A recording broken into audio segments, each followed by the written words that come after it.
돈 먼저 주시면 안 돼요? 네, 그래요. 15만 원 맞죠?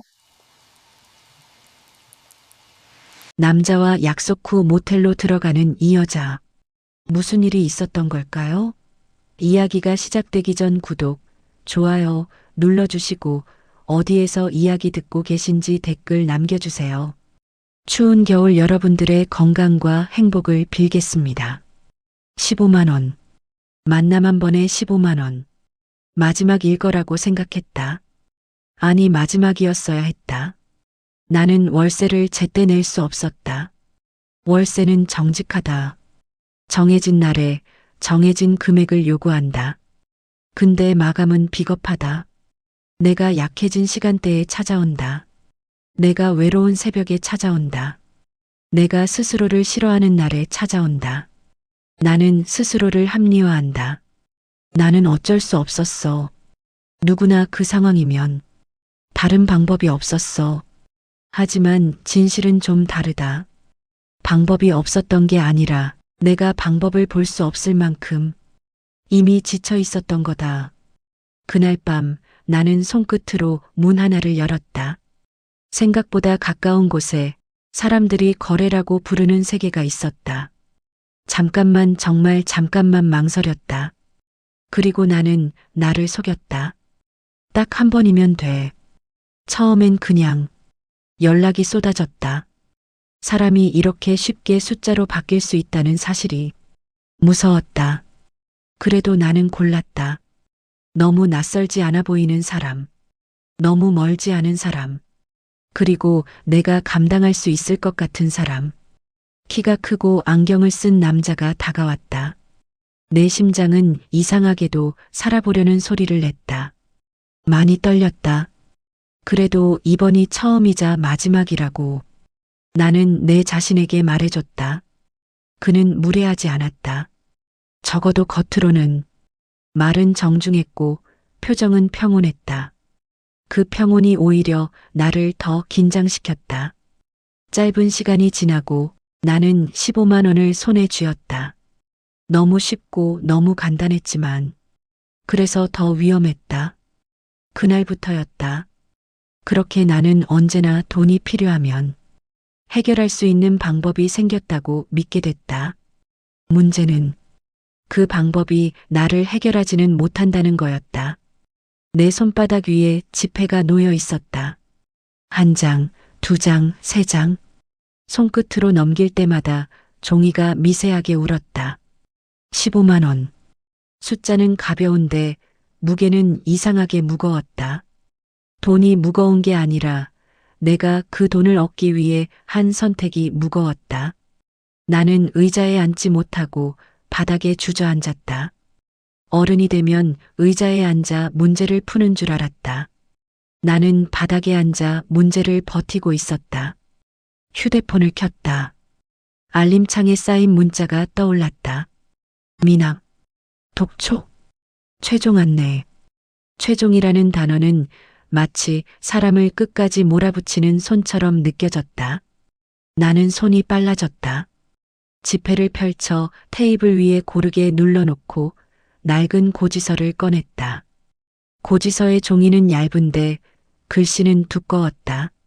납부 기한 옆에 빨간 줄이 그어져 있었다. 그 빨간 줄은 내 목에 감긴 성 같았다. 나는 그 줄을 끊고 싶었다. 끊어야 했다.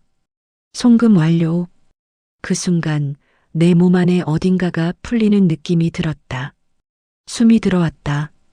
진짜 숨. 어제까지는 숨을 쉬고 있어도 숨이 아닌 것 같았는데 나는 벽에 등을 붙이고 한참을 앉아 있었다. 이상하게 눈물이 나지 않았다. 눈물은 보통 가벼워지려고 나오는데 나는 가벼워지지 못했다. 대신 아주 선명한 생각이 하나 생겼다. 이걸로 해결할 수 있다. 해결. 그 단어가 내게 얼마나 달콤한지 나는 그날 처음 알았다. 나는 스스로에게 말했다. 끝. 이제는 끝. 끝이라는 말은 원래 문을 닫는 말인데 그날 내 끝은 자꾸 다시 열렸다. 열리는 문은 언제나 같은 방향이었다. 집안일을 하면서도 머릿속이 시끄러웠다. 빨래를 널다가 멈추고 물컵을 들다가 멈추고 자꾸만 손이 휴대폰 쪽으로 갔다. 누가 보낸 것도 아닌데 나 스스로가 나를 부르고 있었다. 그때 또 다른 숫자가 떠올랐다. 15만 원은 한 번이었다. 한 번이 가능하면 두 번도 가능하다. 나는 그 생각을 밀어냈다. 밀어내면 사라질 줄 알았다. 근데 생각은 밀어내면 더 단단해진다. 바닥에 눌린 먼지처럼 눌러놓으면 한 번에 날린다. 내가 지운 건 오늘의 마감 하나뿐이었다. 달력은 친절하지 않았다. 다음 마감은 그 옆에서 기다리고 있었다. 그래도 이번엔 준비하면 돼. 나는 또 합리화를 했다. 준비. 그 단어는 안전해 보이지만 내게는 위험한 단어였다. 준비는 언제나 다시로 이어졌으니까. 내 얼굴이 피곤해 보였다. 피곤해서가 아니라 내가 내 얼굴을 싫어하고 있다는 게 얼굴에 드러났다. 나는 손바닥으로 뺨을 톡톡 쳤다. 혈색을 만들려는 행동이 아니라 정신을 깨우려는 행동이었다. 그런데 이상하게도 정신이 깨어날수록 그 선택이 더 현실적으로 보였다. 그건 단순했다. 그건 빨랐다. 그건 해결이었다. 나는 스스로에게 다시 말한다. 마지막이었어야 했다. 그 문장을 말하면서도 내 안에 다른 목소리가 속삭였다. 하지만 너 살았잖아. 그 순간 나는 깨달았다. 내가 원하는 건 사치가 아니라 생존이라는 걸. 그리고 생존이라는 말은 사람을 아주 쉽게 움직인다. 휴대폰이 울렸다. 내가 기다린 적 없다고 말하고 싶었지만 내 심장은 이미 기다리고 있었다. 알림은 짧았다. 이름도 내용도 뚜렷하지 않은 메시지. 그런데도 내 손이 먼저 움직였다. 나는 화면을 보다가 급하게 꺼버렸다. 보면 안 돼. 보면 다시 시작돼. 내가 무서웠던 건 상대가 아니었다. 내가 나를 못 믿는다는 사실이었다. 그날 밤 나는 결국 밖으로 나갔다. 문 앞에서 잠깐 멈췄다. 열쇠를 잡은 손이 떨렸다. 열쇠는 내 원룸을 여는 도구인데 그날의 열쇠는 내 기준을 여는 도구처럼 느껴졌다. 이번만. 나는 또 그렇게 말했다.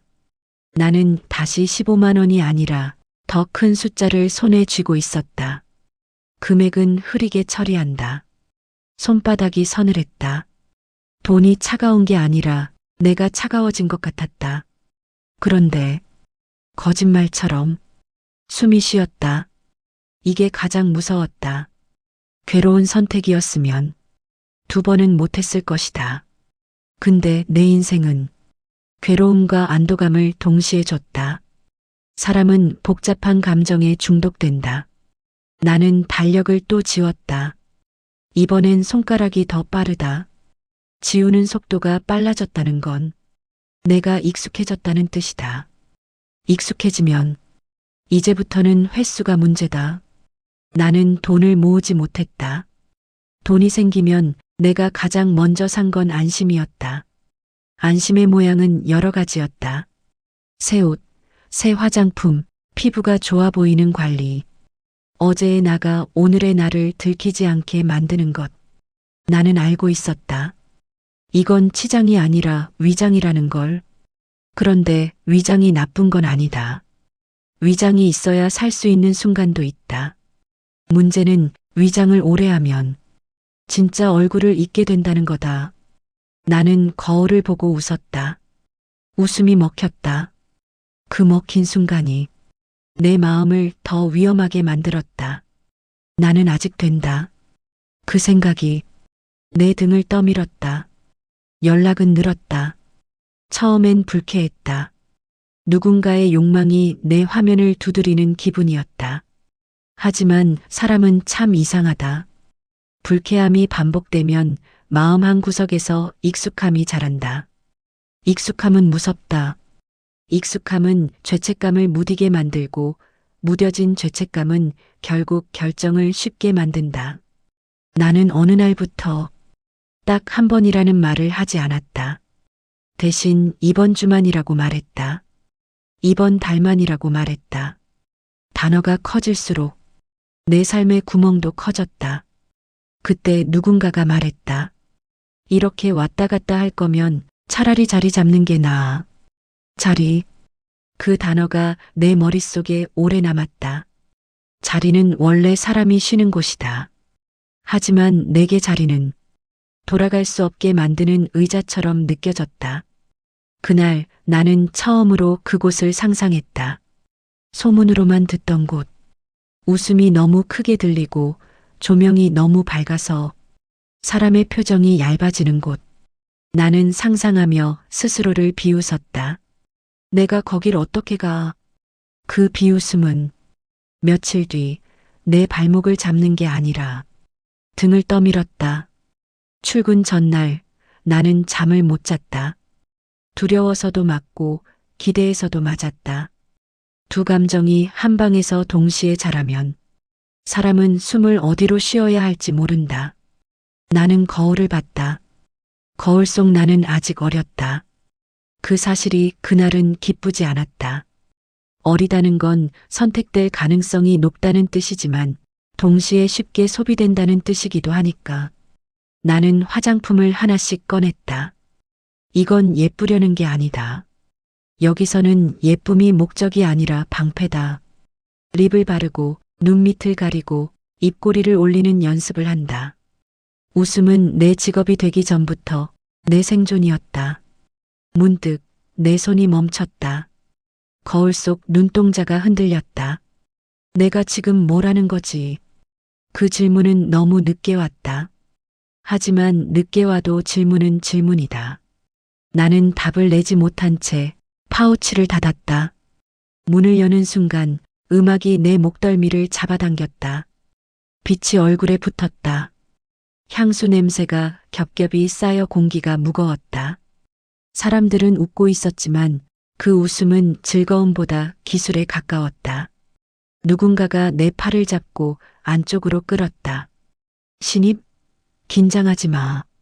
다들 그래. 그 말이 또 나왔다. 나는 고개를 끄덕였지만 마음은 끄덕이지 않았다. 여기서 내가 해야 하는 건 뭘까? 정답은 간단했다. 선택받기. 그 단어가 머릿속에 꽂히는 순간 나의 모든 행동이 선택으로 정렬되기 시작했다. 그날 첫 테이블.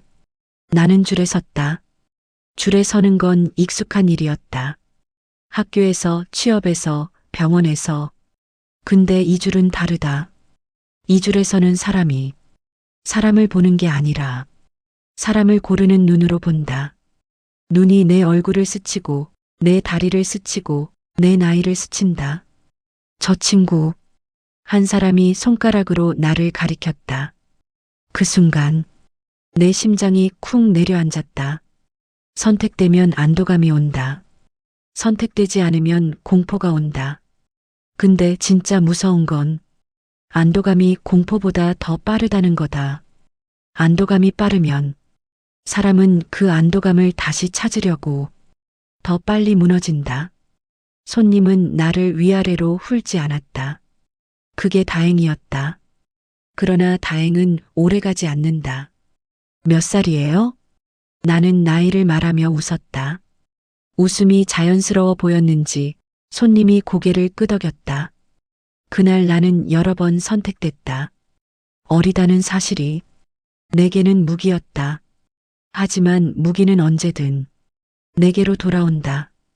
두 번째 테이블에서 나는 처음으로 깨달았다. 이곳은 돈을 쓰는 곳이 아니라 돈으로 사람을 쓰는 곳일 수도 있다는 걸. 손님이 내 얼굴을 보며 웃었다. 처음이지? 티난다. 나는 웃으며 고개를 끄덕였다. 티나는 건 죄가 아니다. 하지만 이곳에서는 약점이 된다. 그가 내 손등을 툭 쳤다. 웃어. 더. 그 말이 명령처럼 들렸다. 그때 내 안에서 뭔가가 움찔했다. 거절하고 싶었다. 하지만 거절은 여기서 문제를 만든다. 문제를 만들면 다음 테이블이 줄어든다. 테이블이 줄면 돈이 줄어든다. 돈이 줄면 마감이 다시 온다. 마감이 오면 나는 또 나를 버린다. 이 연결고리가 내 목을 묶었다. 나는 더 크게 웃었다.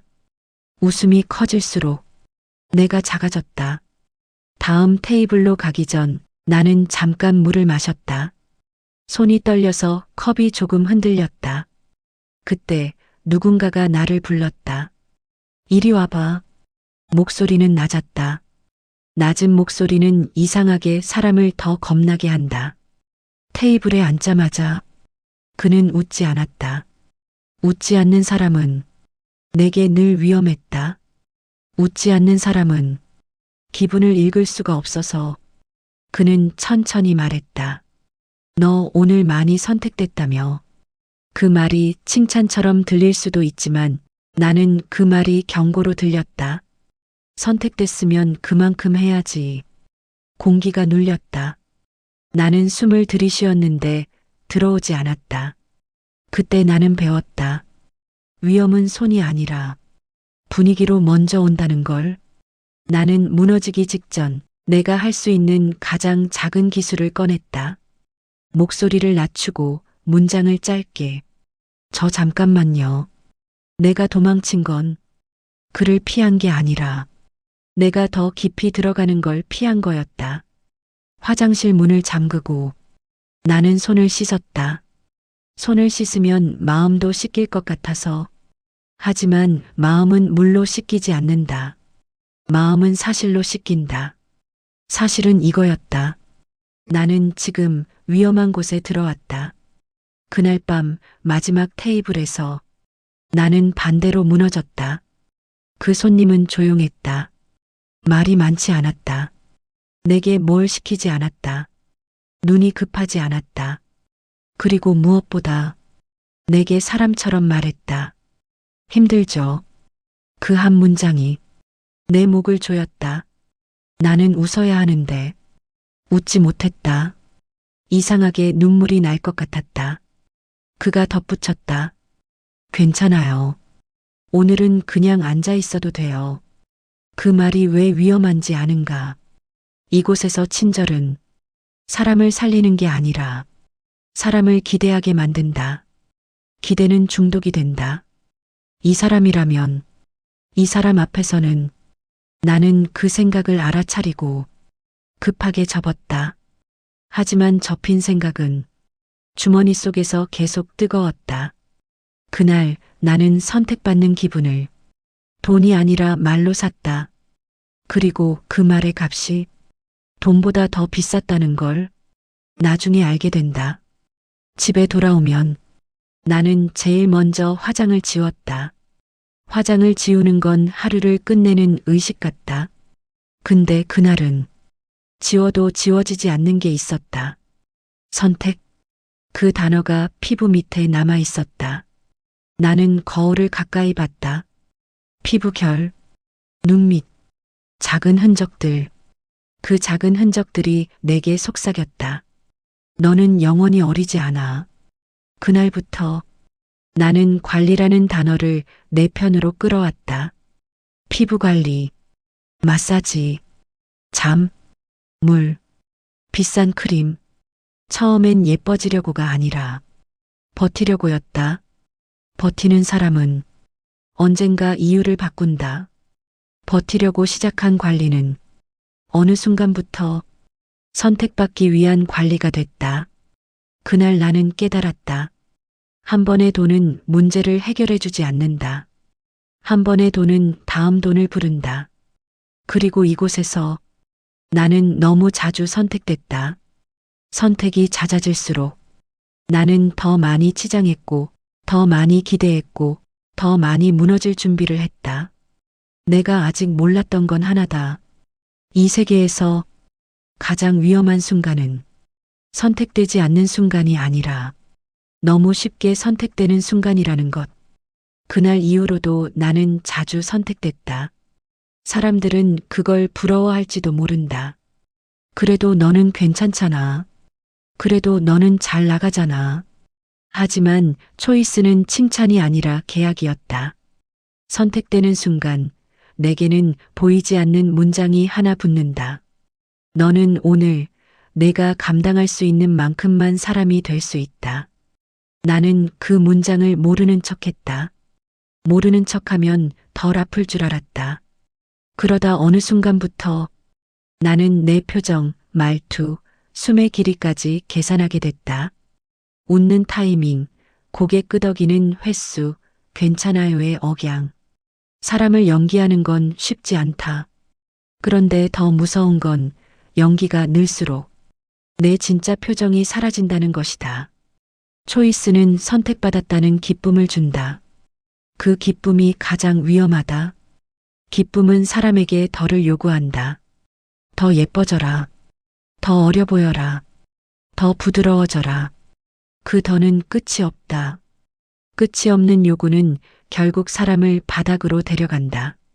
그날은 늦은 시간이었고 내 다리는 이미 많이 굳어 있었다. 그때 늙은 손님이 들어왔다. 늙음이 문제는 아니었다. 문제는 그가 늙음을 권리처럼 사용했다는 것이다. 너희는 젊어서 좋겠다. 그는 웃으며 말했다. 하지만 그 웃음은 따뜻하지 않았다. 젊을 때는 말 잘 들어야 해. 나는 웃어야 했다. 웃으면 지나간다. 웃지 않으면 밤이 길어진다. 그가 내 손목을 가볍게 잡았다. 가볍게. 그래서 더 싫었다. 가벼운 접촉은 거절하기가 더 어렵다. 거절하면 내가 예민한 사람이 되는 것 같아서. 표정이 왜 그래? 돈은 받을 거면서. 그 문장이 내 속을 긁었다. 돈이 내 얼굴을 정의하는 순간 나는 사람이 아니라 가격표가 된다. 나는 숨을 한 번 삼켰다. 그리고 짧게 말했다. 죄송해요. 피곤해서요. 그는 비웃었다. 피곤? 너희가 뭐라고 피곤해. 내 안에서 뭐가 부러지는 소리가 났다. 크게 부러진 게 아니라 얇게, 아주 얇게. 그 얇은 부러짐은 나중에 큰 파열로 이어진다. 사람을 무너뜨리는 건 손이 아니다. 말이다. 특히 너희는 원래 이런 애들이라는 말. 그 말은 사람의 과거와 미래를 한꺼번에 지운다. 나는 그날 내 미래가 지워지는 느낌을 받았다. 강압적인 손님은 특징이 있다. 화를 내지 않는다. 목소리를 높이지 않는다. 그 대신 공기를 장악한다. 그는 처음부터 웃지 않았다. 웃지 않는 얼굴은 내게 늘 예측 불가능한 날씨였다. 너 오늘 인기 많다며. 나는 고개를 끄덕였다. 인기라는 말은 이곳에서 칭찬처럼 들리지만 사실은 가격을 올리는 말이다. 그리고 때로는 사람을 낮추는 말이다. 그가 잔을 밀었다. 마셔. 나는 괜찮습니다를 준비했다. 하지만 괜찮습니다는 여기서 가끔 도발이 된다. 그는 아주 차분하게 말했다. 괜찮다 하지 마. 내가 돈 쓰는데. 돈을 대가가 아니라 무기로 쓰는 말.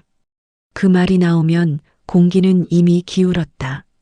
나는 내 손가락 끝이 차가워지는 걸 느꼈다. 이런 순간에 사람은 두 가지를 한다. 하나는 얼어붙고 하나는 웃으며 넘어간다. 나는 세 번째를 선택하려 했다. 짧은 문장으로 끝내기. 자기 목숨을 지키는 문장. 저 잠깐만요. 나는 자리에서 일어났다. 다리가 풀릴 것 같았지만 발바닥에 힘을 줬다. 그가 웃었다. 처음으로 웃었다. 그 웃음이 더 무서웠다. 도망가. 나는 대답하지 않았다. 대답은 연결을 만든다. 연결은 협상으로 이어진다. 협상은 더 깊은 곳으로 이어진다. 나는 복도를 걸었다. 하이힐 소리가 크게 들렸다. 내 심장이 그 소리에 맞춰 뛰었다. 거울을 보자마자 나는 내 눈이 낯설었다. 나는 왜 여기 있어? 그 질문은 이제 너무 늦은 질문이었다. 하지만 늦어도 질문은 남는다. 사람은 위험을 겪고 나면 두 가지로 무너진다. 하나는 공포로, 하나는 더 큰 무감각으로. 무감각은 공포보다 더 위험하다. 공포는 피하게 하지만 무감각은 반복하게 만든다. 그날 내 인생에서 가장 위험한 손님이 들어왔다. 위험한 이유는 무례해서가 아니었다. 강압적이어서도 아니었다. 그는 너무 매너가 있었다. 그리고 무엇보다 돈을 앞에 두지 않았다. 괜찮아요. 편하게 앉아요. 그 말이 나를 흔들었다. 여기서 편하게는 없다. 편하면 방심한다. 방심하면 감정이 나온다. 나는 습관대로 웃으려 했다. 그런데 웃음이 걸렸다. 마치 내 얼굴이 웃음을 거부하는 것처럼. 그가 내 얼굴을 오래 보지 않았다. 훑지 않았다. 대신 눈을 맞췄다. 피곤하죠. 그 말이 나를 찔렀다. 피곤하다는 건 내가 숨기고 있던 사실이었다. 그는 조용히 물었다. 이 일 오래 했어요? 나는 대답하지 않았다. 대답하면 사람이 된다. 사람이 되면 마음이 흔들린다. 그가 다시 말했다. 이름 뭐예요? 이름은 여기서 거래의 문장이 아니다. 이름은 사람의 문장이다. 나는 순간 내 진짜 이름을 떠올렸다. 오래 잊고 있던 글자, 엄마가 부르던 발음, 목이 메었다. 그걸 알아서 뭐하게요? 그가 잠깐 웃었다. 비웃음이 아니라 정말 잠깐 웃음. 알고 싶어서요. 그 한 문장이 내 안의 욕망을 깨웠다. 사랑받고 싶다. 선택이 아니라 사람으로. 나는 그 욕망을 꾹 눌렀다. 하지만 욕망은 눌러도 남는다. 남아서 다음을 만든다. 매력적인 남자는 얼굴이 아니라 태도로 만들어진다. 나는 그날 내가 얼마나 오랫동안 태도에 굶주려 있었는지 알았다. 돈은 배를 채워도 태도는 마음을 채운다. 마음이 채워지는 느낌은 사람을 더 쉽게 무너뜨린다. 왜냐하면 마음이 채워지면 사람은 더 큰 것을 바라기 때문이다. 다음 날 아침 내 원룸은 어제와 똑같았다. 벽지의 얇음도 창문의 작음도. 하지만 나는 달라져 있었다. 탁자 위에 작은 메모가 놓여 있었다. 짧은 문장. 어제 고마웠어요. 그 문장이 내게는 선물처럼 느껴지지 않았다. 선물은 보통 사람을 가볍게 한다. 그 문장은 나를 무겁게 했다. 왜냐하면 나는 알았다. 이 세계에서 고마움은 가끔 더 큰 빚이 되기 때문이다. 휴대폰이 울렸다. 그의 이름이 뜨지 않았다. 그냥 번호. 잘 들어갔어요? 나는 답장을 쓰다가 지웠다. 답장을 보내면 나는 선을 넘는다. 선을 넘으면 이건 일이 아니라 관계가 된다. 관계가 되면 내가 더 사랑받고 싶어진다. 더 사랑받고 싶어지면 나는 더 깊이 간다. 나는 휴대폰을 뒤집었다. 하지만 뒤집은 휴대폰에서도 진동은 올라온다. 어떤 남자는 손님이 아니다. 어떤 남자는 가능성이다. 가능성은 사람을 미치게 한다. 내가 다른 인생을 살 수 있을지도 모른다는 가능성. 내가 다른 이름으로 불릴 수 있을지도 모른다는 가능성. 그 가능성은 현실보다 더 자극적이다. 그날 이후 나는 관리에 더 돈을 썼다. 처음엔 버티기 위해서였다. 하지만 이제는 이기기 위해서였다. 나이는 이길 수 없다. 그걸 알면서도 사람은 나이를 이기려 든다. 나는 더 많은 것을 했다. 피부 관리, 체형 관리, 보정. 잠을 줄이고 물을 늘리고 거울 앞에서 웃는 각도를 다시 맞췄다. 이 모든 노력이 내게 주는 건 하나였다. 오늘은 아직 된다. 오늘은 또 오늘이다. 그리고 어느 날 내가 예전처럼 자주 선택되지 않는 날이 왔다. 그날 공기가 달랐다. 누군가의 눈이 나를 스치고 지나갔다. 스친다는 게 이렇게 아픈 줄 몰랐다. 선택되지 않는 순간 사람은 자신이 투명해지는 기분을 느낀다. 나는 투명해지는 게 무서워서 더 진하게 칠했다. 더 밝게 웃었다. 더 부드럽게 굴었다. 그런데 그럴수록 나는 더 싸게 느껴졌다. 나이가 든다는 건 주름이 생기는 게 아니다. 나이가 든다는 건 사람들의 기대가 바뀌는 것이다. 기대가 바뀌면 내가 제공해야 하는 연기가 바뀐다. 연기가 바뀌면 나는 내 얼굴을 더 잃는다. 나는 이미 얼굴을 많이 잃어버린 사람이었다. 사창가라는 단어는 처음엔 남의 이야기였다. 나이 들면 그쪽으로 가야지. 사람들은 그렇게 말하며 웃었다. 웃으면서도 눈은 웃지 않았다. 그 단어는 웃음 속에 숨겨진 경고였다. 나는 그 경고를 모르는 척했다. 모르는 척하면 내가 아직 젊은 사람인 것 같아서. 하지만 현실은 친절하지 않다. 현실은 단어를 천천히 끌고 와서 내 발밑에 둔다. 그리고 말한다. 이제 이쪽이야. 나는 휴대폰을 들었다. 진동은 또 왔다. 이번엔 그 남자일 수도 있고 다른 손님일 수도 있고 아니면 내가 만든 공포일 수도 있다. 나는 문자창을 열었다가 닫았다. 그리고 아주 오랜만에 내가 나에게 솔직해졌다. 나는 사랑받고 싶다. 그런데 나는 사랑받기 위해 계속 팔리고 있다. 그 모순이 나를 미치게 했다. 나는 창문을 열어 바람을 들였다. 바람이 들어오자 내 원룸이 더 작아졌다. 작은 방 안에서 큰 생각이 나를 눌렀다. 이 다음은 시골이다. 이 다음은 섬이다. 사람들이 농담처럼 말하던 퇴각, 사라지는 길. 나는 그 길이 보이자 처음으로 무서웠다. 무서워서 처음으로 멈추고 싶어졌다. 여기서 멈추자. 정말로 여기서 멈추자. 그런데 멈춘다는 건 결심이 아니라 다음 진동을 견디는 일이었다.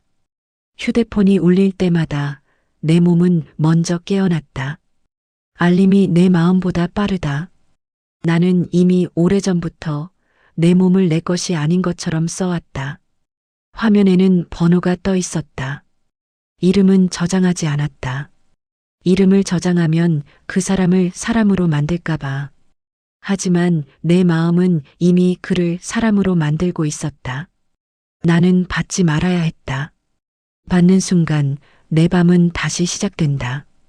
받는 순간 잃은 관계가 된다. 그런데도 받았다.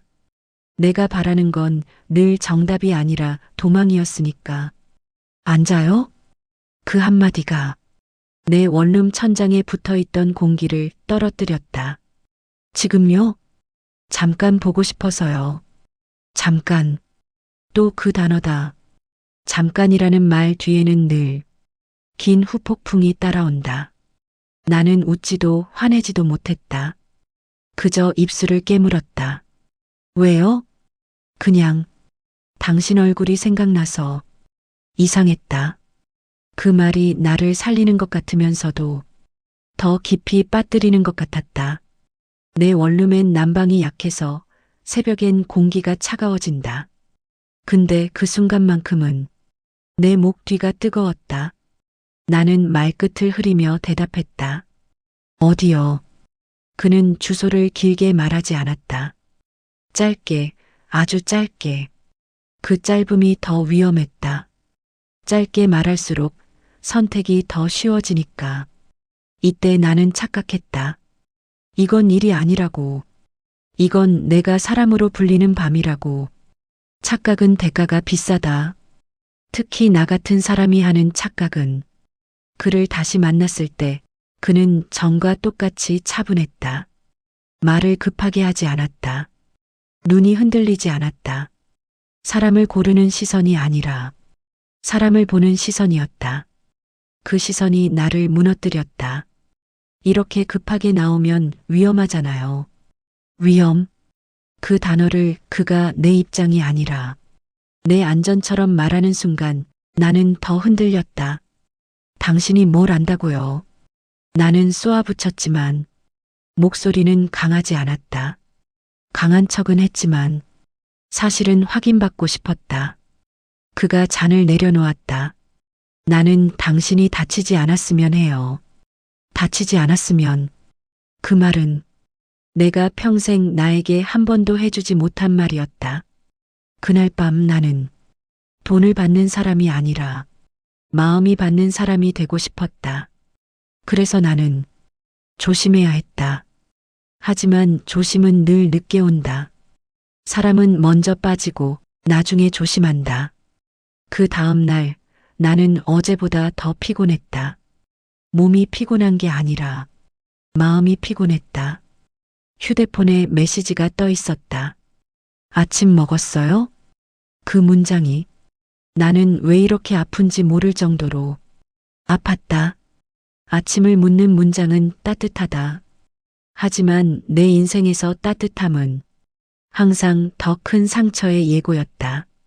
나는 답장을 쓰다가 지웠다.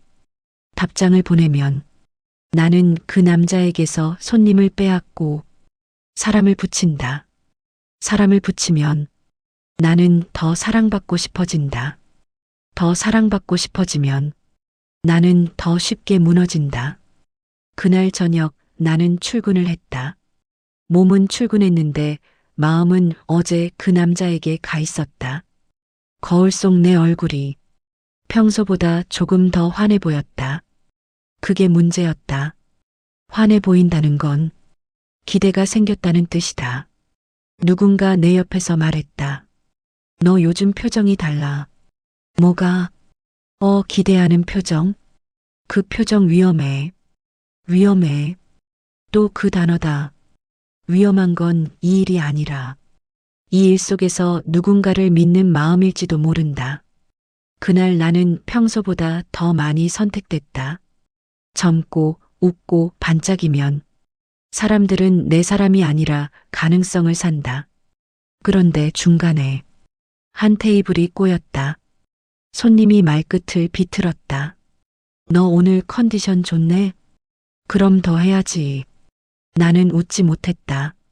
웃으면 내 사람이 더 사라질 것 같아서 오늘은 여기까지로 할게요. 그 말이 떨어지자 공기가 변했다. 사람은 거절을 들으면 갑자기 돈이 아니라 자존심을 꺼낸다. 너 지금 나 무시하냐? 무시. 나는 무시한 적이 없다. 그저 내 선을 지키려 했을 뿐이다. 하지만 이곳에서 선을 지키는 건 항상 누군가의 체면을 건드린다. 그는 잔을 3개 내려놓았다. 내가 돈 쓰는데 네가 뭔데? 그 말이 내 귀를 때렸다. 돈은 언제나 맨 마지막에 나와야 하는데 그들의 말에서는 돈이 맨 앞에 나왔다. 돈이 맨 앞에 나오면 나는 맨 뒤로 밀린다. 그날 나는 처음으로 깨달았다. 이건 더 이상 가끔이 아니다. 이건 일이다. 그리고 일은 기분으로 할 수 없다. 기분으로 하면 기분이 상한다.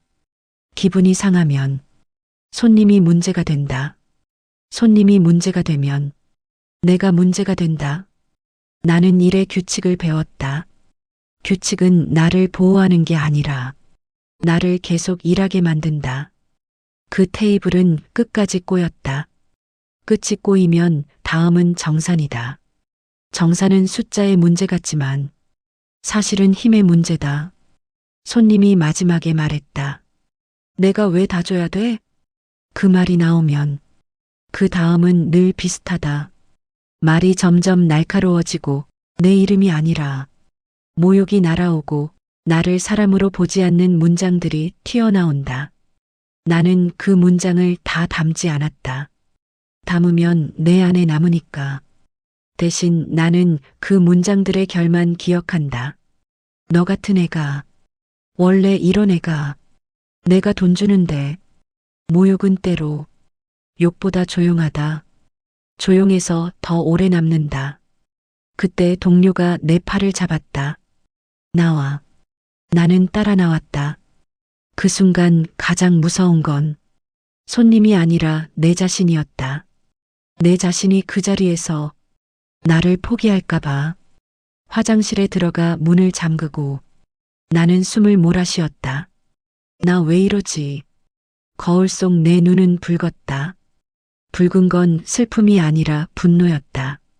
하지만 분노는 여기서 쓸모가 없다. 분노는 나를 살리지 못한다. 분노는 나를 흔든다. 그리고 흔들리는 사람에게 마감은 더 빨리 온다. 그날 밤 집에 돌아와. 나는 침대 끝에 앉았다. 웃음도 화장도 말투도 벗겨진 상태. 그 상태에서 휴대폰이 울렸다. 그 남자였다. 오늘 힘들었죠. 나는 놀랐다. 그가 어떻게 아는지 몰라서가 아니라 그가 알아주는 게 놀라워서. 나는 답장을 쓰다 멈췄다. 답장하면 나는 그에게 기대게 된다. 기대면 나는 더 사랑받고 싶어진다. 그런데 나는 이미 사랑받고 싶은 사람이었다. 그래서 답장을 보냈다. 힘들었어요. 곧바로 답이 왔다. 그럼 나랑 잠깐 걸을래요? 잠깐. 또 잠깐. 그 잠깐이 내 인생을 얼마나 길게 흔드는지 그는 모를 것이다. 아니, 알고 있을지도 모른다. 그는 돈 얘기를 하지 않았다. 그게 나를 더 미치게 했다. 돈 얘기를 하지 않으면 나는 나를 직업으로 설명하지 않아도 된다. 당신 웃을 때 예뻐요. 그 말이 내가 들었던 어떤 칭찬보다 위험했다. 왜냐하면 그 말은 내가 선택받는 이유를 다시 불러오기 때문이다. 나는 조용히 물었다. 왜 이렇게 잘해줘요? 그가 잠시 멈췄다.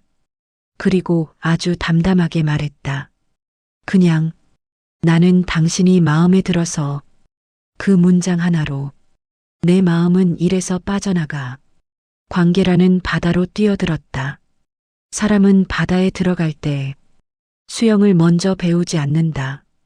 먼저 들어간다. 그리고 나중에 허우적댄다. 내가 원한 건 사랑이 아니라 증명이었다는 걸 나는 그때도 알고 있었다. 나는 아직 괜찮다.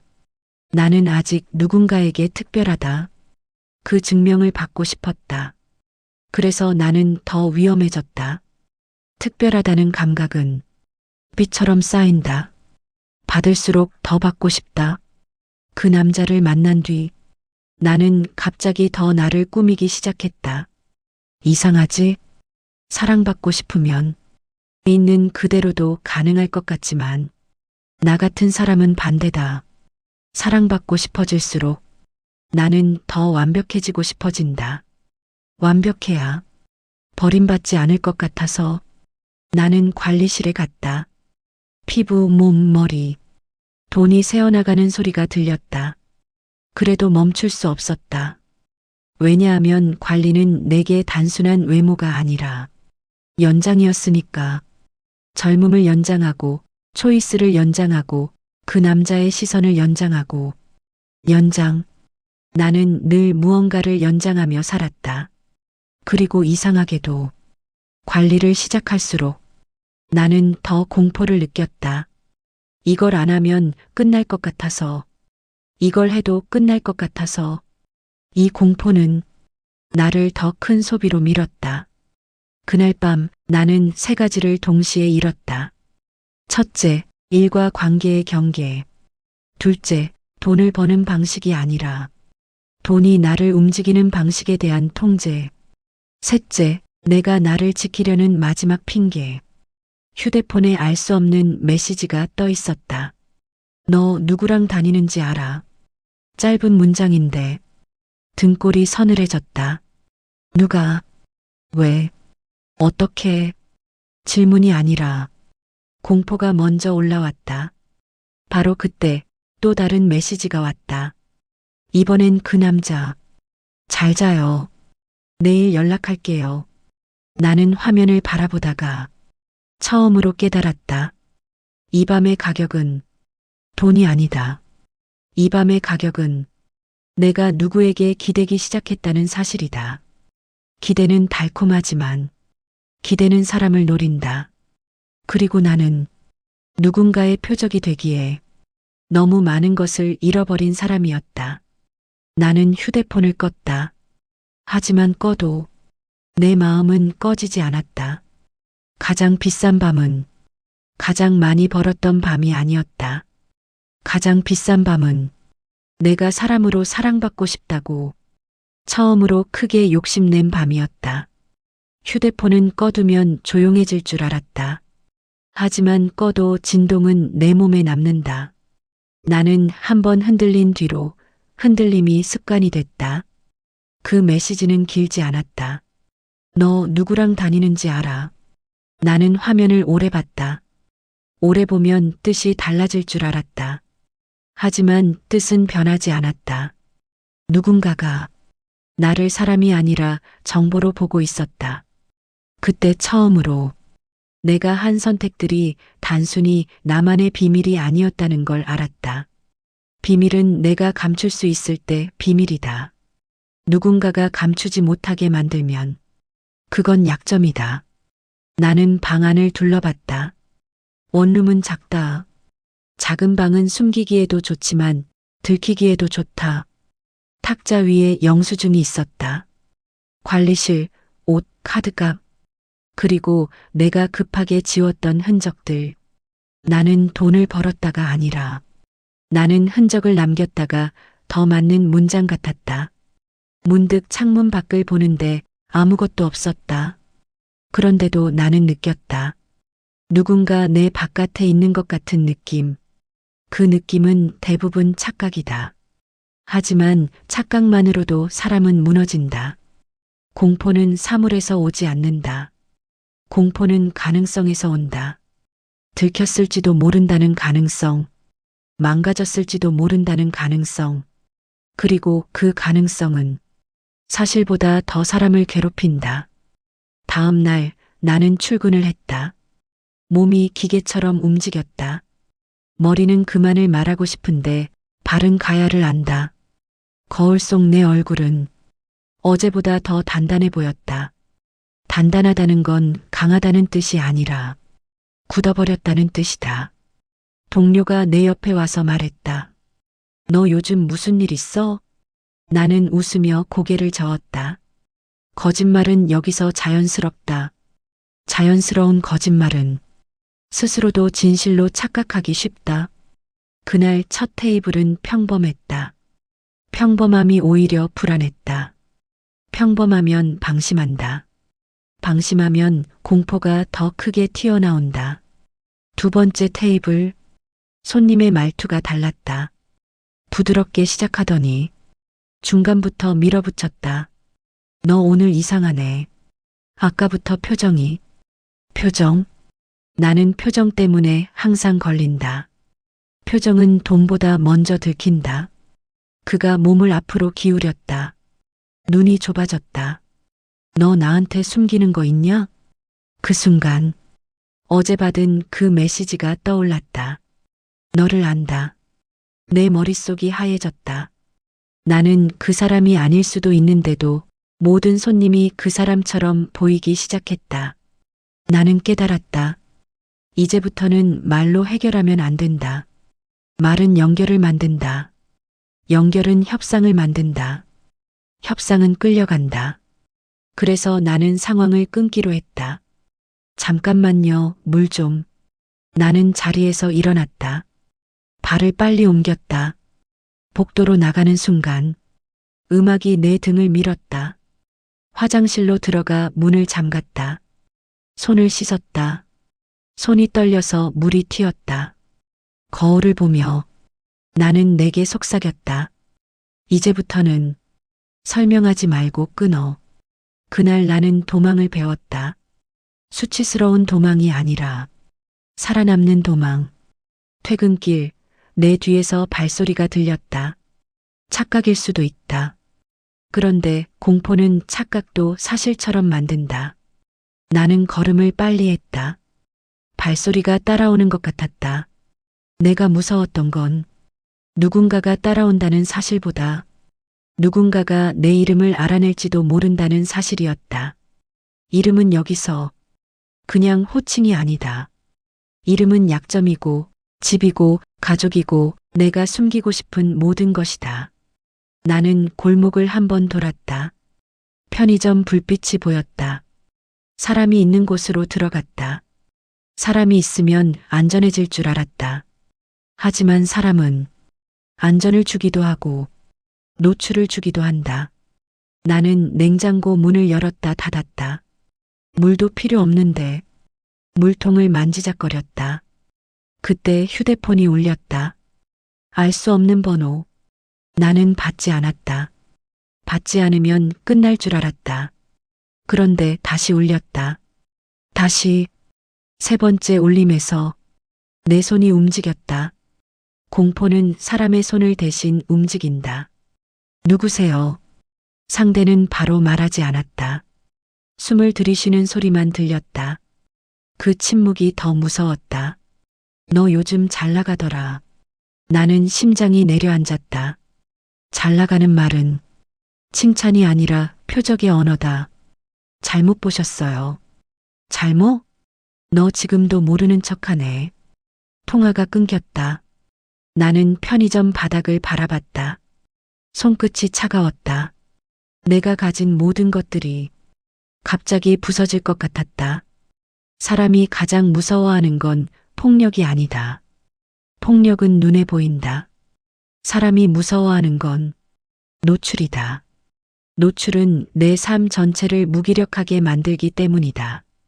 그날 밤 그 남자가 메시지를 보냈다. 오늘도 이래요? 나는 답장을 쓰다가 멈췄다. 그에게 답하는 순간 나는 오늘의 공포를 잊을 수 있을 것 같았다. 그게 문제였다. 공포를 잊게 해주는 사람은 약이 된다. 약은 처음에는 구원이고 나중에는 중독이다. 나는 결국 답했다. 했어요. 곧바로 전화가 왔다.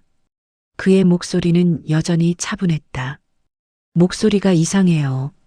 나는 웃었다. 웃으면 숨길 수 있다. 웃으면 강해 보일 수 있다. 피곤해서요. 그가 잠시 멈췄다. 그리고 아주 조용히 말했다. 피곤하면 내가 옆에 있어 줄까? 그 단어가 내 마음을 무너뜨렸다. 나는 옆이 필요했다. 그것도 아주 오래전부터. 그런데 옆이 필요한 사람은 옆이 생기면 더 무너진다. 왜냐하면 이제부터는 옆을 잃는 게 무서워지니까. 나는 결국 그를 만났다. 그는 내게 묻지 않았다. 왜 이렇게 살게 됐는지, 무슨 일을 하는지, 그냥 내 얼굴만 봤다. 그리고 말했다. 당신 생각보다 여려요. 그 말이 나를 사람으로 만들어줬다. 그래서 더 위험했다.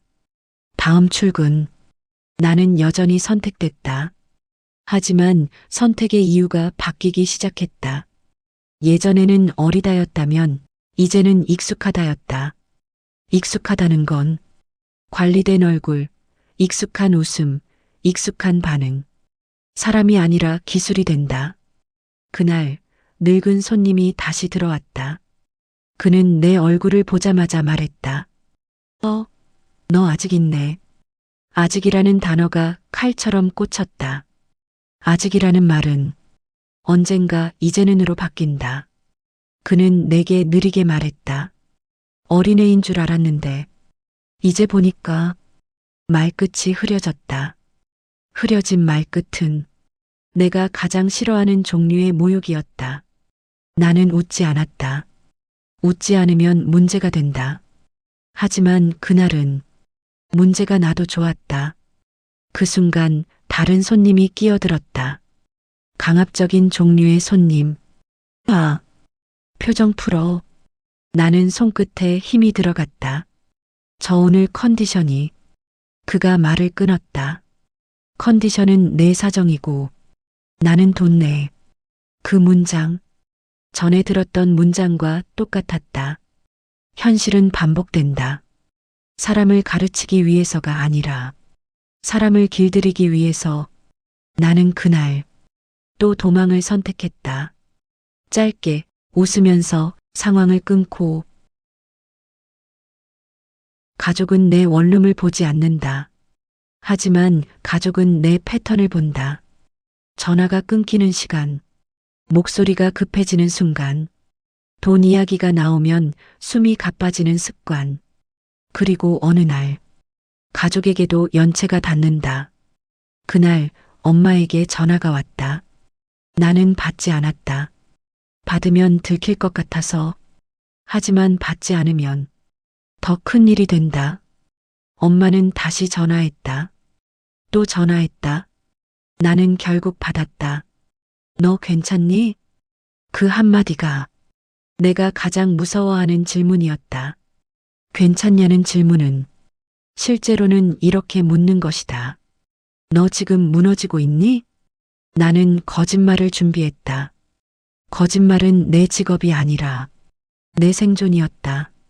괜찮아. 바빠서. 엄마는 잠시 침묵했다. 목소리가 왜 그래?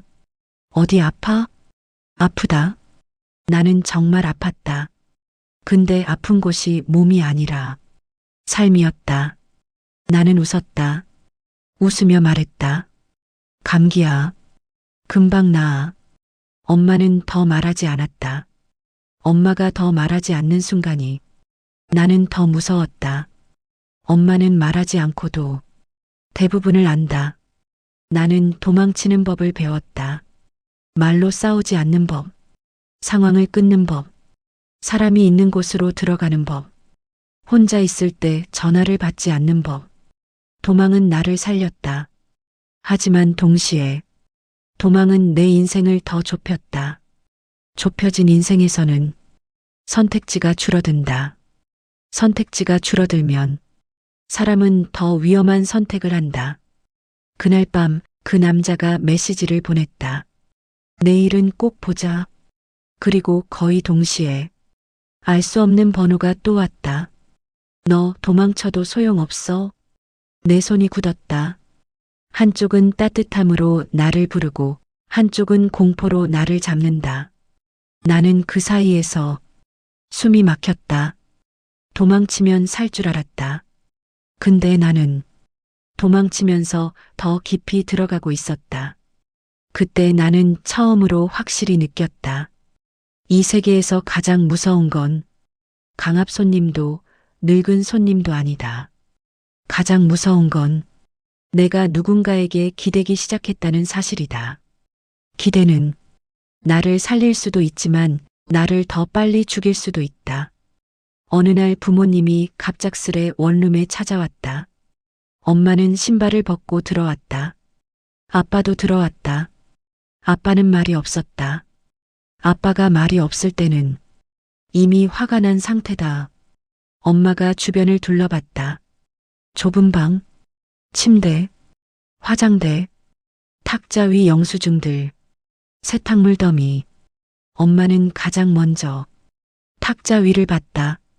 사람은 다 본다는 말이 있는데 엄마는 본다가 아니라 찾는다였다. 너 연락 왜 그렇게 안 받아? 잠들었어. 진짜 잠들었어. 엄마는 고개를 끄덕이지 않았다. 그 대신 탁자 위에 쌓인 영수증을 손끝으로 밀어봤다. 관리비, 미용, 결제 내역. 엄마는 한 장을 들었다. 영수증의 날짜가 새벽 쪽으로 찍힌 게 있었다. 엄마가 그걸 보는 순간 내 목이 조여왔다. 이게 뭐야? 나는 말이 안 나왔다. 관리 받았어라고 말하면 왜 새벽이냐고 묻는다. 일이 늦게 끝나라고 말하면 무슨 일이냐고 묻는다. 가족은 질문을 잘한다. 가족은 특히 내가 숨기고 싶은 곳을 정확히 찌른다. 그때 아빠가 처음으로 입을 열었다. 너 돈 문제 있지? 돈. 결국 돈이다. 내가 이 모든 걸 시작했던 단어. 아니야. 내가 너무 빨리 말했다. 빨리 말하면 거짓말 티가 난다. 아빠의 눈이 좁아졌다. 없는데 왜 이렇게 전화가 오냐? 왜 독촉 문자가 가족한테까지 오냐? 나는 그제야 알았다. 연체는 내 방에서 끝나지 않는다. 연체는 가족에게 전염된다. 엄마는 내 손을 잡았다. 엄마의 손은 차갑지 않았다. 따뜻했다. 그 따뜻함이 나를 무너뜨렸다. 너 무슨 일을 하고 있는 거니? 나는 웃었다. 웃음이 나왔다. 이런 순간에 웃는 건 사람이 무너질 때 나오는 반응이다. 1. 엄마는 내 웃음을 보며 더 조용해졌다. 엄마의 조용함은 폭발보다 무섭다. 엄마는 화장대 서랍을 열었다. 열면 안 되는 서랍은 따로 있다. 근데 엄마는 그걸 모른다. 모르는 게 아니라 알지만 여는 거다. 서랍 속에는 내가 나를 유지하기 위해 산 것들이 있었다. 비싼 것들, 필요 이상으로 많아진 것들. 엄마가 그걸 바라보며 말했다. 너 돈 벌면 다 여기에 썼니? 나는 대답하지 못했다. 대답하면 죄가 확정된다. 아빠는 벽 쪽으로 가서 내 외투 주머니를 만졌다. 나는 숨이 멎었다. 아빠가 뭔가를 꺼냈다. 구겨진 메모 같은 것, 날짜가 적힌 종이 같은 것. 아빠가 그걸 펼치려는 순간 엄마가 말했다. 그만. 엄마는 알고 있었다. 종이 한 장이 내 인생을 끝낼 수도 있다는 걸. 하지만 아빠는 멈추지 않았다. 아빠는 확인을 해야 한다. 아빠는 확인이 없으면 분노를 어디에 두어야 할지 모른다. 아빠가 종이를 펼쳤다. 나는 눈을 감았다. 이게 뭐야? 아빠 목소리가 흔들렸다. 아빠 목소리가 흔들리면 집이 흔들린다. 엄마가 내 얼굴을 봤다. 엄마는 물었다. 이게 맞아? 엄마의 질문은 정답을 요구하지 않았다. 엄마는 그냥 내가 입으로라도 부정하길 바랐다. 나는 그 바람을 알았다. 그래서 더 잔인했다. 나는 입술을 떨며 말했다. 나도 이렇게 될 줄 몰랐어. 그 말이 떨어지자 방 안이 조용해졌다. 조용함은 가끔 소리보다 더 날카롭다. 사람이 진실을 말하는 순간은 용기가 생겨서가 아니다. 도망갈 문이 사라졌을 때다. 나는 그날 내 원룸이라는 작은 방에서 도망갈 문이 사라지는 소리를 들었다. 엄마가 내 앞에 앉았다. 아빠는 벽 쪽에 서 있었다. 아빠는 울지 않는다. 아빠는 대신 턱을 굳게 다문다. 엄마가 말했다. 언제부터야? 왜가 아니라 언제? 엄마는 이유를 묻지 않았다. 엄마는 시간을 묻는다. 시간은 돌이킬 수 없다는 걸 알기 때문에. 나는 고개를 숙였다. 그냥 마감이 있어서. 엄마는 그 단어를 반복했다. 마감. 엄마는 마감을 모른다. 엄마에게 마감은 회사의 보고서고 딸에게 마감은 생존의 칼끝이다. 나는 말했다. 월세. 밀렸었어. 아빠가 숨을 내쉬었다. 큰 숨. 그 숨 속에는 분노가 섞여 있었다. 엄마는 내 손등을 쓰다듬었다. 돈이 없었다고. 너를 그렇게 쓰면 안 되잖아. 그 문장이 내 속을 꺼내는 느낌이었다. 나는 결국 울었다. 처음으로. 선택이 아니라 사람으로 울었다. 나도 그만하고 싶었어. 근데 한 번이 두 번 되고 두 번이 세 번 되니까 엄마가 내 말을 끊지 않았다. 엄마는 듣는다. 듣는 게 엄마의 방식이다. 돈이 들어오면 숨이 쉬어져. 숨이 쉬어지니까 다시 또 하게 되고. 엄마가 속삭이듯 말했다. 너 혼자였구나. 그 한마디가 내 모든 변명을 무너뜨렸다. 나는 고개를 끄덕였다. 응, 혼자였어. 아빠는 참다가 결국 말했다. 너는 왜 말을 안 했어? 나는 대답할 수 없었다. 말을 못한 이유는 단순하다. 말을 하면 끝날 것 같아서. 내가 딸로서 끝날 것 같아서.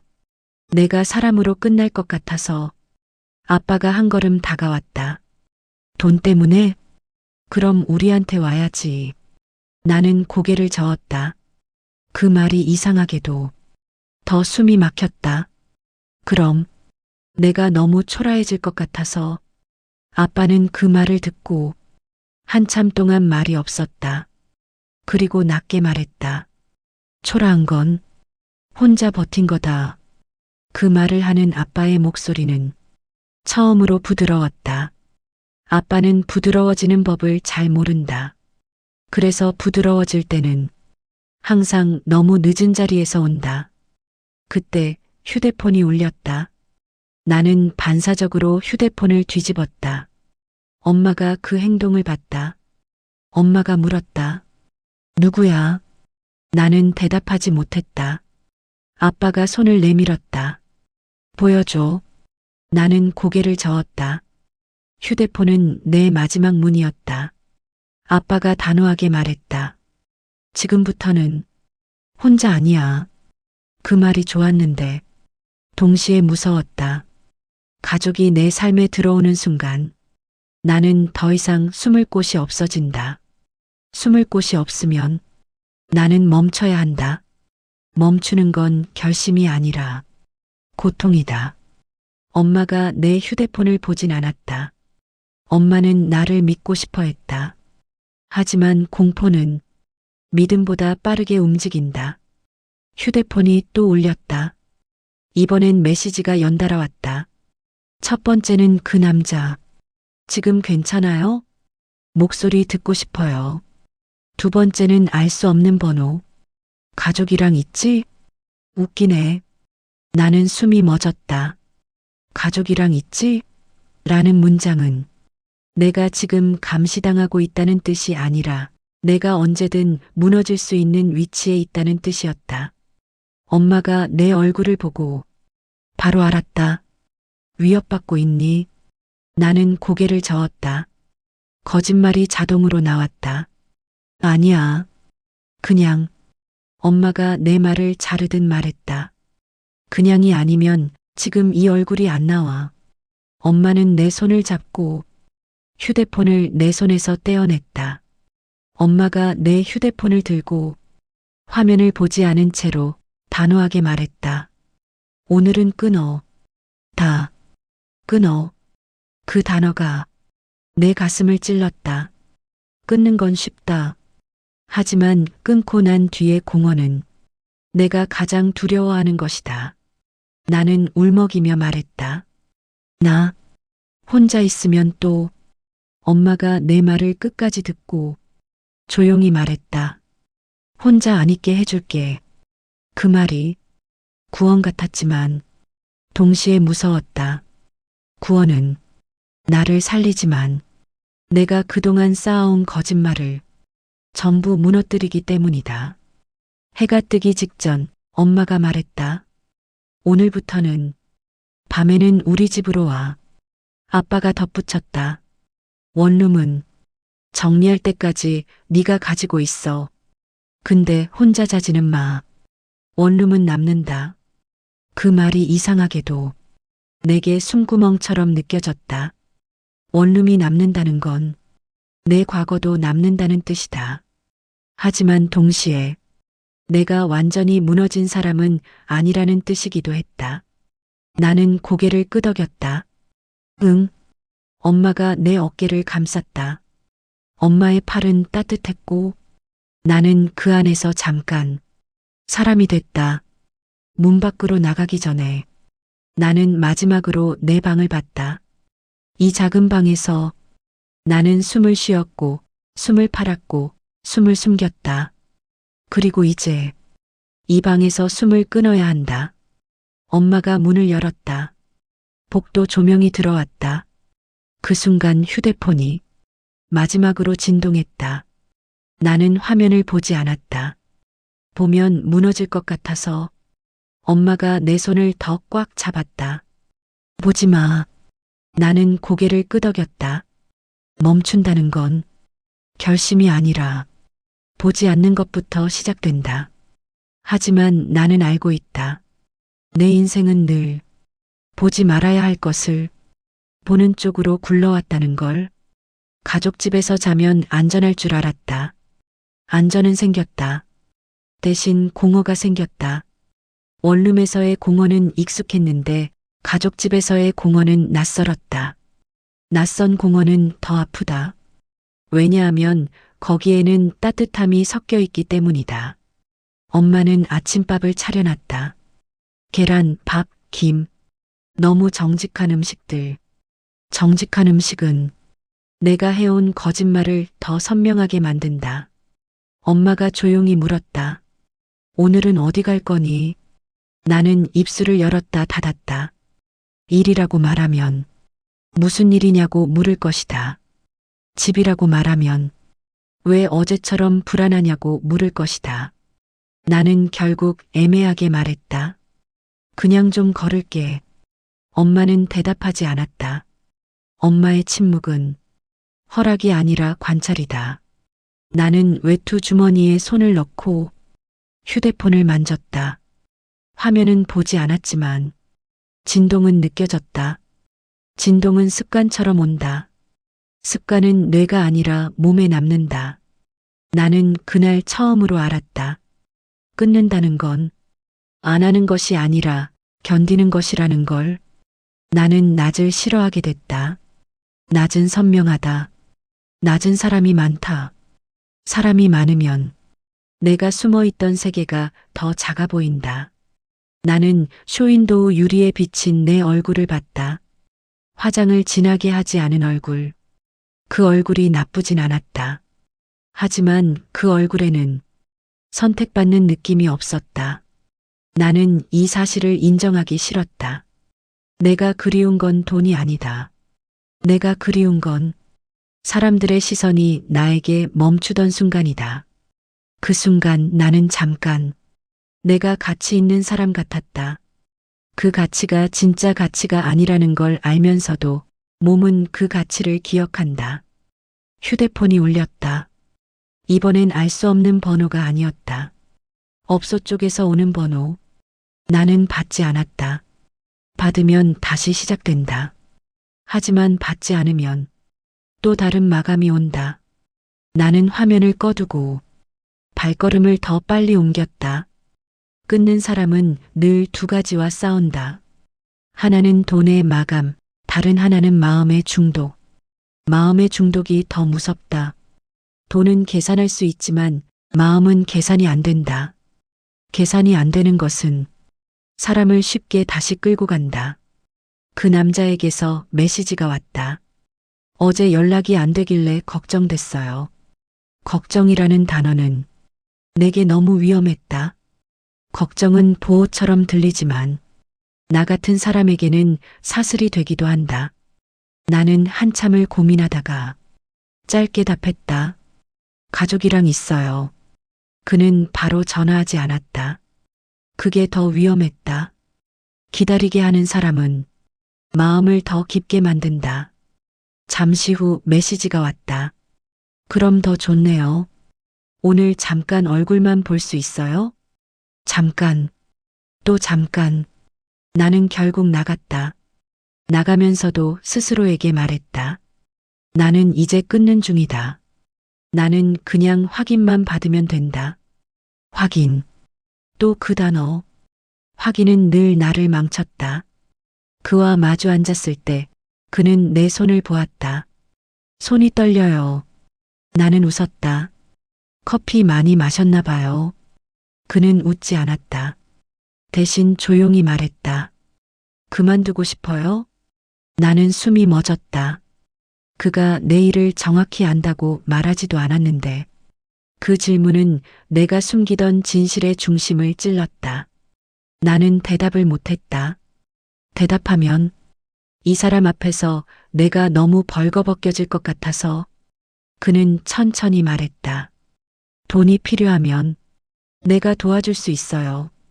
그 말이 나를 살리는 말처럼 들렸고 동시에 나를 죽이는 말처럼 들렸다.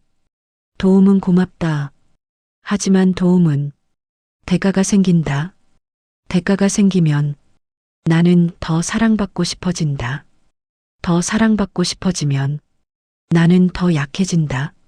나는 조용히 물었다. 왜요? 그가 대답했다. 그냥 당신이 여기서 더 내려가지 않았으면 해서. 더 내려가지라는 표현이 내 심장을 때렸다. 내려간다는 걸 그는 이미 상상하고 있었다. 그러면 나도 상상하게 된다. 사창가, 시골, 섬, 내 머릿속에 절벽이 더 선명해졌다. 구원자는 항상 내려가지 말라고 말한다. 그 말이 따뜻한 이유는 내가 이미 내려가고 있기 때문이다. 내려가는 사람은 손을 잡아주는 사람을 붙잡는다. 붙잡는 순간 나는 구원자에게 속하게 된다. 원룸에 들렀다. 원룸은 비어 있었는데 내가 비어 있는 기분이 들었다. 탁자 위엔 고지서가 있었다. 마감은 여전히 정직했다. 정해진 날에 정해진 금액을 요구한다. 그때 휴대폰이 울렸다. 이번엔 없었죠. 나는 받지 않으려 했지만 이번엔 달랐다. 받지 않으면 도망칠 곳이 줄어든다. 나는 받았다. 오늘은 나와야지.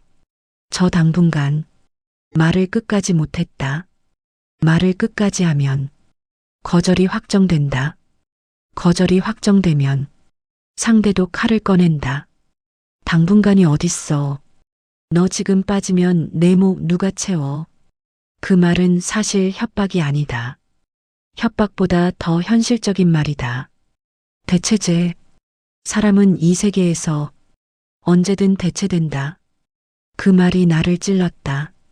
내가 그토록 갈망하던 선택이 사실은 대체 가능성 위에 있다는 걸. 너 요즘 말 많아졌다. 일 안 하면 너도 편해? 우리도 편해? 그 뒤의 말은 끝까지 듣지 않았다. 대신 나는 짧게 말했다. 죄송해요. 죄송하다는 말은 끊는 말이 아니라 연장하는 말이라는 걸 알면서도 통화가 끊겼다. 그리고 다시 진동. 이번엔 알 수 없는 번호. 오늘도 안 나가? 너 진짜 웃기다. 나는 핸드폰을 벽으로 던질 뻔했다. 하지만 던지지 않았다. 핸드폰은 내 세계의 입구다. 입구를 부수면 나도 함께 부서진다. 가족 집으로 돌아왔다.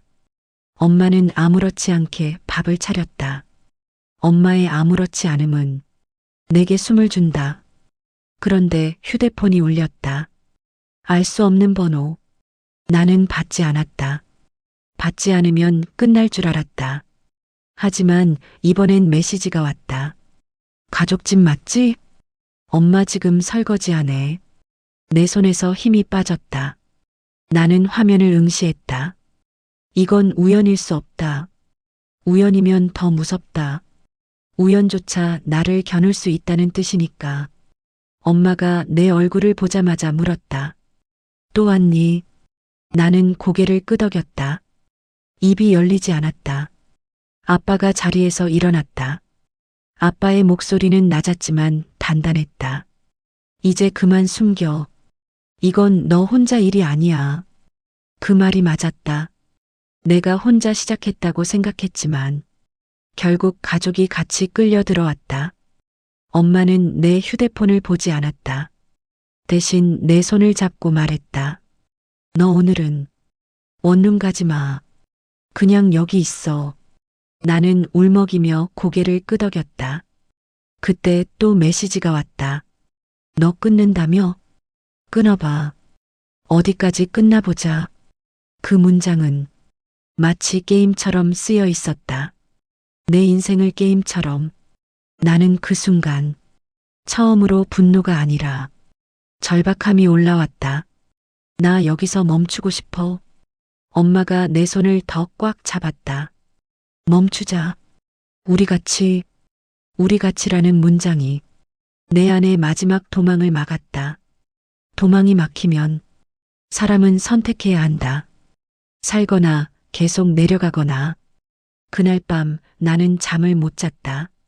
잠이 안 오는 이유는 단순하다. 내가 끊으면 돈이 끊긴다. 돈이 끊기면 마감이 다시 온다. 마감이 오면 나는 또 선택을 한다. 그 선택의 다음은 사창가다. 그 다음은 시골이다. 그 다음은 섬이다. 이 순서가 머릿속에서 너무 선명하게 그려졌다. 선명한 미래는 희망이 아니라 공포다.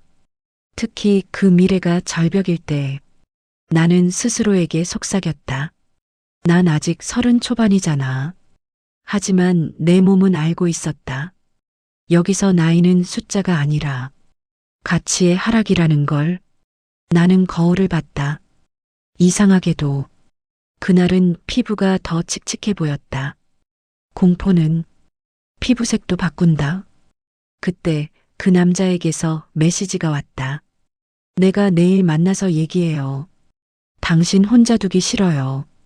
그 메시지는 따뜻했고 그래서 더 위험했다. 나는 답장을 쓰다가 멈췄다. 그 사람에게 기대면 나는 살 수 있을까? 그 사람에게 기대면 나는 더 큰 빚을 지게 될까? 사랑과 빚은 가끔 비슷한 모양을 한다. 아침이 왔다. 나는 결국 말했다. 나 돈이 없어서 시작했어. 근데 돈이 생기면 숨이 쉬어져서 계속하게 됐어. 엄마는 고개를 끄덕였다. 아빠는 턱을 굳게 다물었다. 나는 말을 멈추지 않았다. 멈추면 다시 도망갈 것 같아서. 근데 이제 이 다음이 보여. 사창가 시골섬. 나 거기까지 가기 싫어. 엄마가 눈을 감았다. 아빠가 숨을 내쉬었다. 그리고 아빠가 아주 낮게 말했다. 그럼 오늘부터 정리하자. 정리. 그 단어가 나를 때렸다.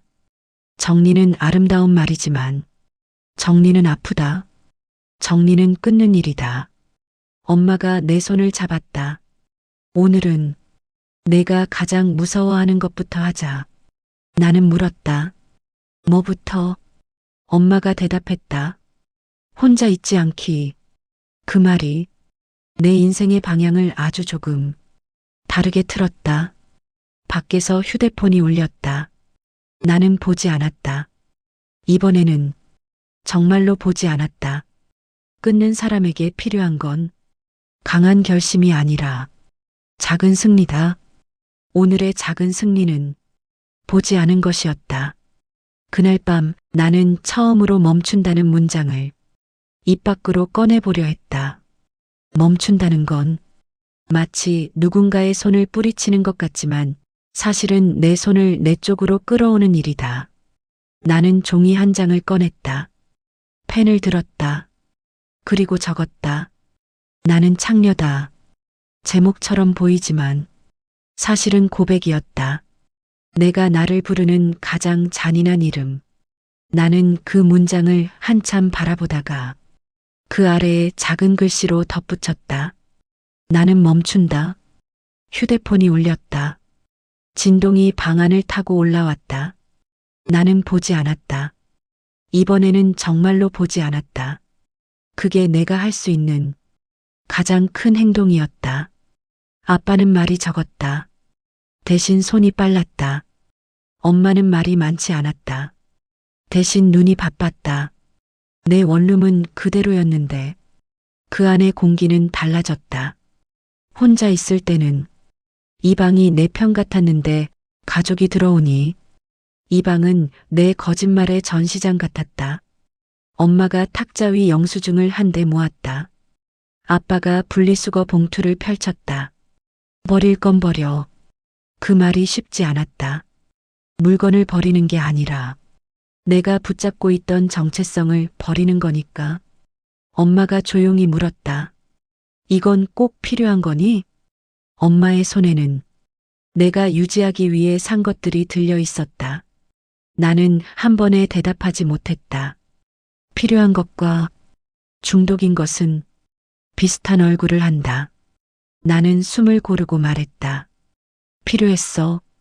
그때는 그게 없으면 못 버텼어. 엄마는 고개를 끄덕였다. 엄마는 판단하지 않으려 했다. 엄마가 판단하면 내가 다시 도망갈까봐. 아빠가 상자를 하나 내밀었다.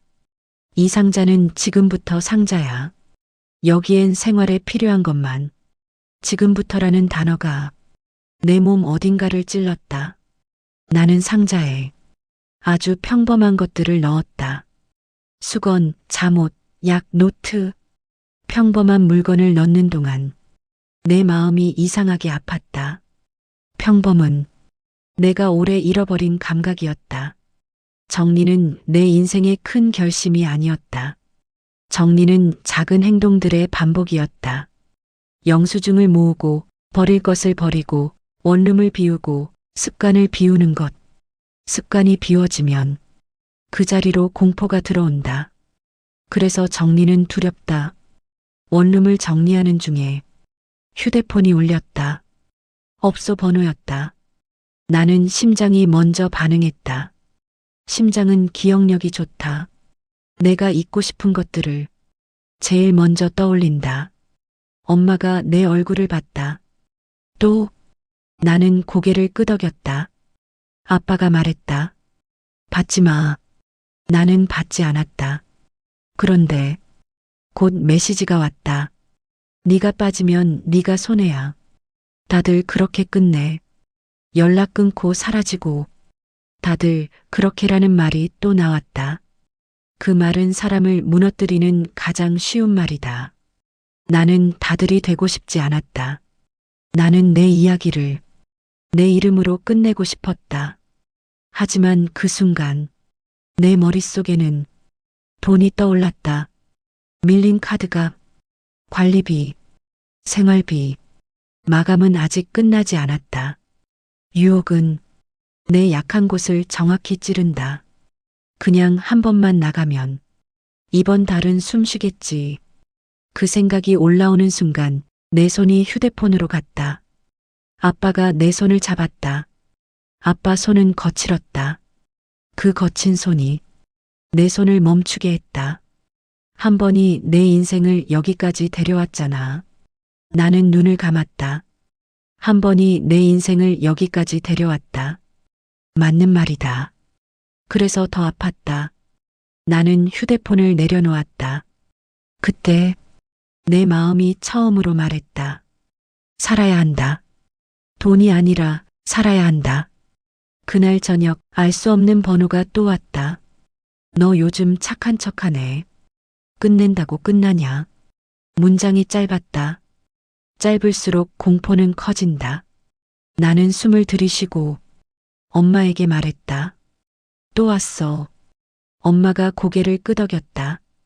엄마는 이번엔 조용히 하지 않았다. 엄마는 조용히가 나를 살리지 못한다는 걸 알았다. 엄마는 노트를 펼쳤다.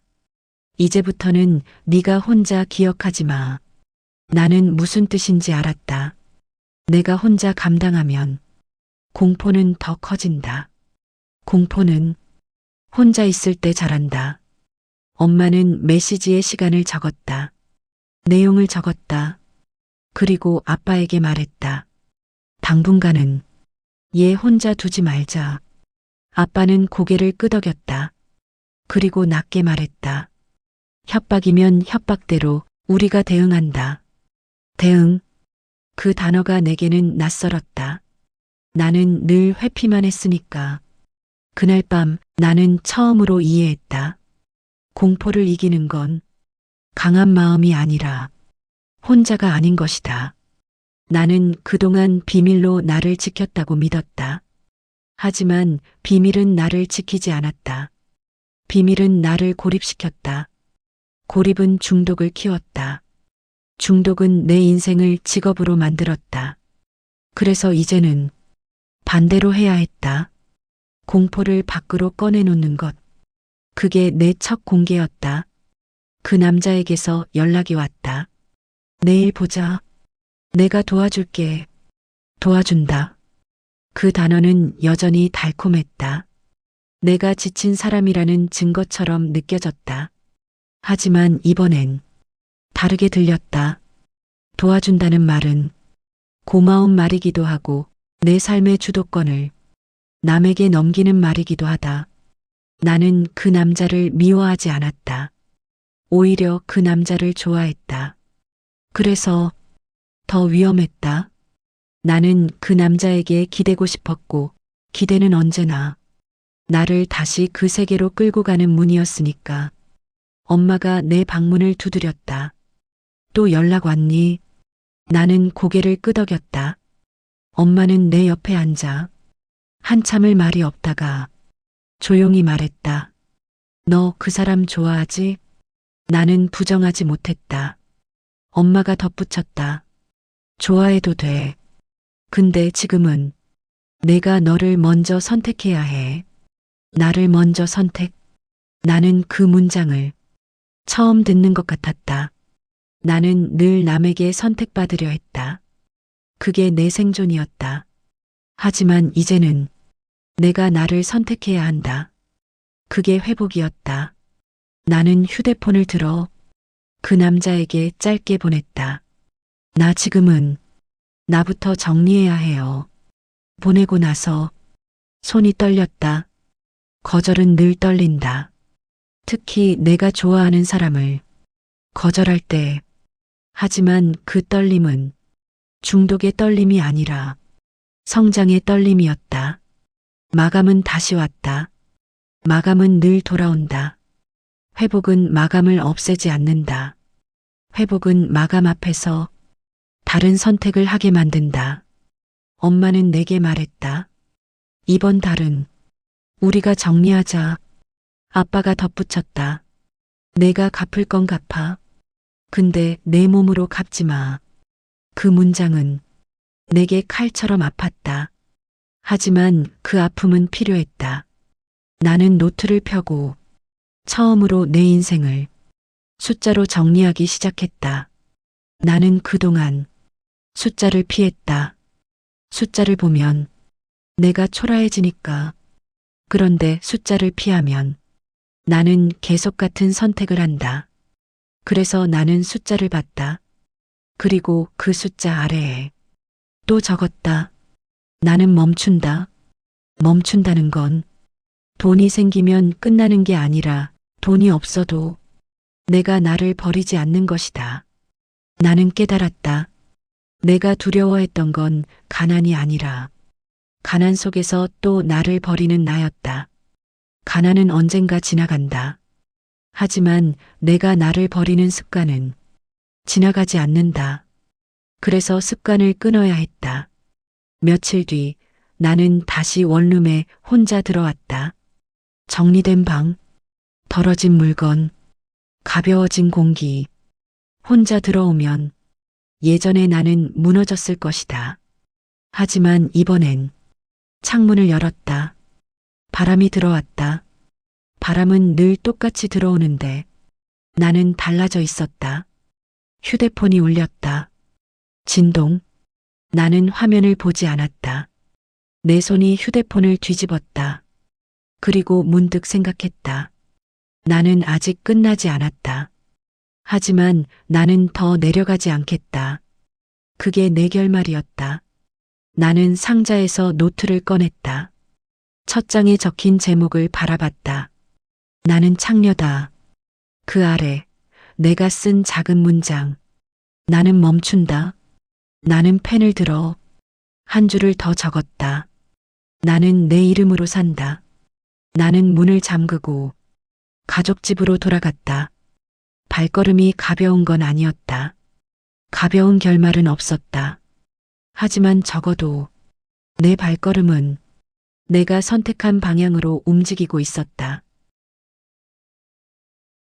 난 이제 30대에 접어들었다. 한 번의 선택으로 쉽게 돈을 벌었고, 그래서 나의 20대를 지웠다. 이제는 20대에 채웠어야 할 내 인생을 뒤늦게 시작해 보려고 한다. 저 박수진의 30대를 응원하신다면 구독, 좋아요 부탁드립니다. 지금까지 시청해 주셔서 감사합니다.